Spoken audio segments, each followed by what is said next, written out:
If you're an Arab, you will be able to read this sentence flawlessly, even without any tashkeel signs, which are the short vowel symbols in Arabic. As a matter of fact, most magazines, newspapers, and most books in Arabic are produced with very limited or no tashkeel signs on most words, simply because they are not necessary, and Arabs don't use them when reading. But as a non-Arab who is learning Arabic, how can you do this?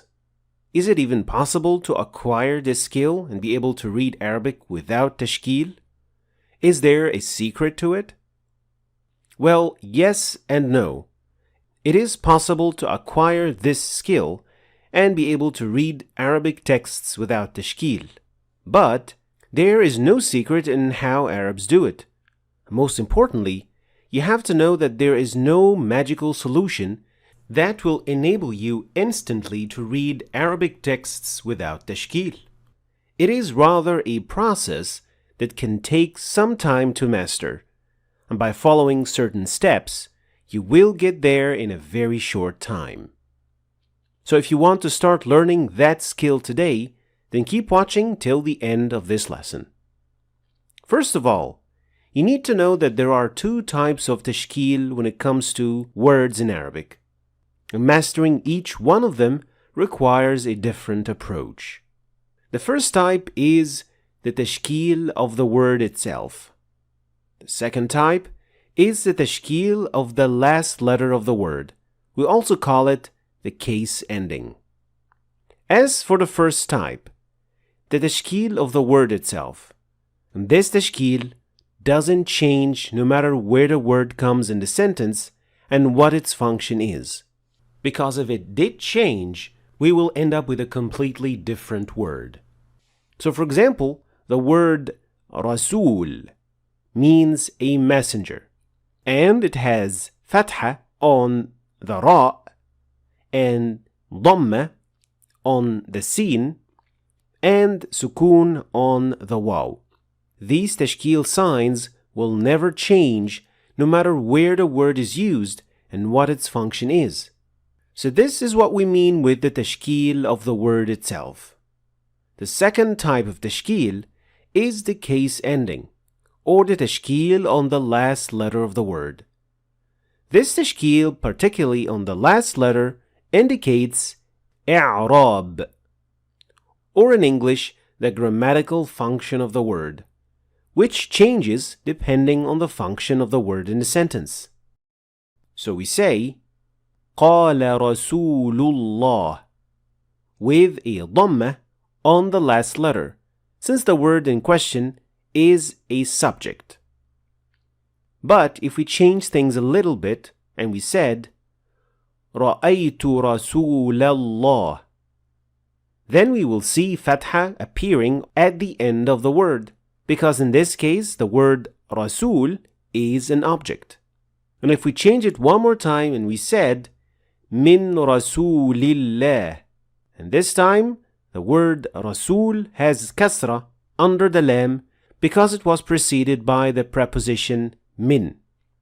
So the i'rab determined the tashkeel on the last letter, while the tashkeel on the rest of the word on the ra, sin, and waw remained the same.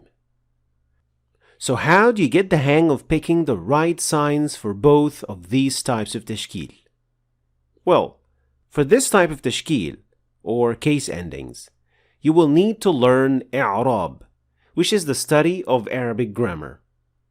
And there are more than enough books out there that explain Arabic grammar. It is very logical and straightforward. And you can always check out the grammar series that you can find on our channel playlists. But as for the first type, how is it possible that when I see a word in Arabic, I can tell if the letters have fatha, dhamma, or kasra, and therefore pronounce the word correctly without any tashkeel? And to reach this goal, you should follow 5 steps. Let me remind you, there is no instant magical solution, but rather a process that will get you where you want. Step number 1. Never try reading a text without tashkeel yet. This might seem counterintuitive, but it might be one of the most important steps in learning this skill, which is not trying too early or force reading without tashkeel, because the damage you may cause will negatively affect you and your motivation to keep learning. So don't try just yet, because it will not work. Step number 2. Learn the vowel system in Arabic and master this part of the language to the best of your abilities. If this foundation is not properly set, it will be almost impossible for you to get where you want. This part includes studying short vowels, long vowels, semi-vowels, natural mad, and basically being able to read Arabic fluently. Step number 3. Read a lot of Arabic texts with tashkeel. And I mean lots of texts. On the internet, newspapers, any type of text you can get your hands on. And most importantly, you must have a degree of understanding of what you're reading, not just reading without understanding. So, why is understanding the text relevant here? I just want to know which tashkeel signs will go on which letter. Well, in order to understand this, let's look at this example in English.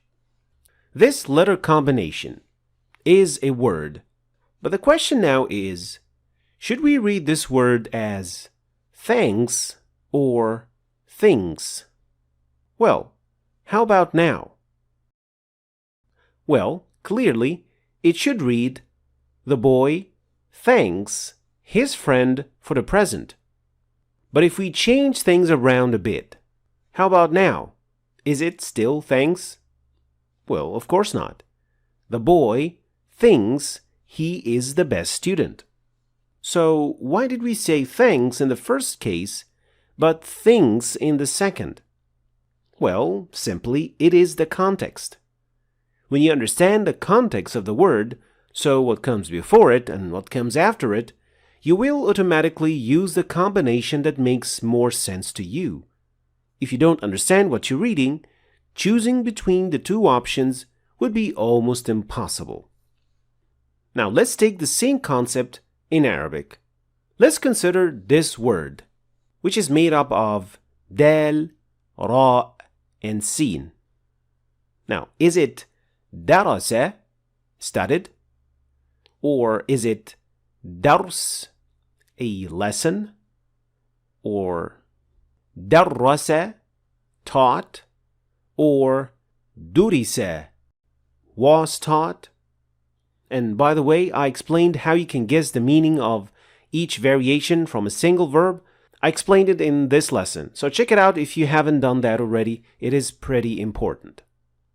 However, if I see this word in this sentence, we will definitely read it as darasa, darasa talibul fiqha, because this is the only option that makes sense.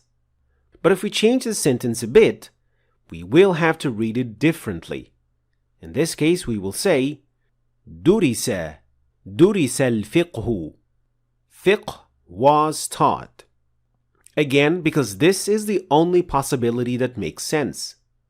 If we put it in a different context, like this sentence, we will read it differently as well. درس الفقه قد بدأ. The lesson of fiqh has started. So understanding the meaning of the text is incredibly important because it guides you to the right lane. And it is therefore absolutely necessary if you want to read without tashkeel. Let's move to step number 4. Read familiar texts without tashkeel. And at this stage, and only here, you should start trying to read Arabic texts without tashkeel. And you should only try to read texts that you have read before with tashkeel, not new texts. So choose from stories or any texts that you have read before. And here, I will recommend a website like الدرر السنية, which offers ahadith of the Prophet, peace and blessings be upon him, that have full tashkeel. So these would be a very good place for you to start, and when you reach step 4, you can simply hide the tashkeel from the ahadith that you have read before and are familiar with to see if you can still find your way through them without tashkeel. And finally, step number 5. Read new texts without tashkeel. And here, you should start reading new texts that are in the same area that you've been practicing in. So, if you've been reading news articles, start reading new texts of the same sort, so news articles as well. If you've been practicing with the ahadith that I just mentioned of the Prophet, peace and blessings be upon him, then start reading new ahadith and then check if you've got it right or not, lest you should learn something the wrong way. So try to read it without tashkeel and then show the tashkeel and compare if you got it right. So, in a nutshell, don't start too early. Master reading Arabic with tashkeel first. Read lots of texts with tashkeel and get more familiar with many Arabic words and expressions. Then practice using the same familiar texts without tashkeel from step 3. And finally, start practicing using a tool through which you can check your progress and move to new texts. And finally, I have to mention that there are of course some tips and tricks that can help you speed up this process.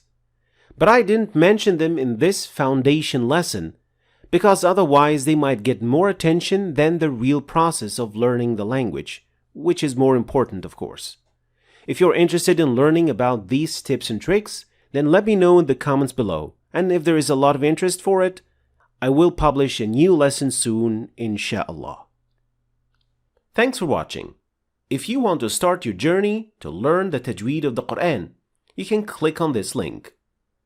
And if you want to understand the Quran in Arabic, then you should click on that link.